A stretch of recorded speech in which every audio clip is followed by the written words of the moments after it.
Hi అండి, welcome to Satyabhama creations. ఈరోజు మనం మిర్చి కసాలను ఎలా చేయాలో చూడబోతున్నాము. దీనికోసం ముందుగా స్టవ్ వెలిగించుకొని స్టవ్ పైన ఒక గిన్నె పెట్టుకొని దాంట్లో పల్లీలు ఇంకా ఎండు కొబ్బరి వేసుకొని వాటిని దోరగా వేయించుకోవాలి.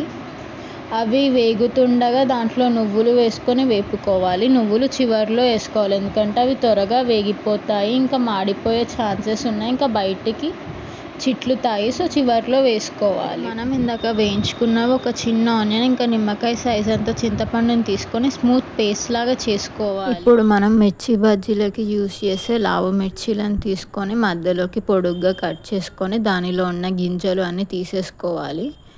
ఇప్పుడు ఒక గిన్నెలో నూనె పోసుకొని మిర్చీలని లైట్గా ఫ్రై చేసుకోవాలి. ఇవి లైట్గా ఫ్రై అయిన తర్వాత 2 టీ స్పూన్స్ కారం, 1.5 టీ స్పూన్ ధనియాల పొడి, 1/2 టీ స్పూన్ పసుపు, ఇంకా 1 టీ స్పూన్ అల్లం వెల్లుల్లి పేస్ట్, ఇంకా 1.5 టీ స్పూన్ ఉప్పు వేసుకొని వీటిని మిర్చీలకి బాగా పట్టే విధంగా కలుపుకొని ఒక 5 నిమిషాలు మనం వీటిని మగ్గనివ్వాలి. ఇందాక మనం మెత్తటి పేస్ట్ చేసుకున్న పల్లి కొబ్బరి ఆనియన్ మిశ్రమాన్ని ఈ గిన్నెలోకి వేసుకొని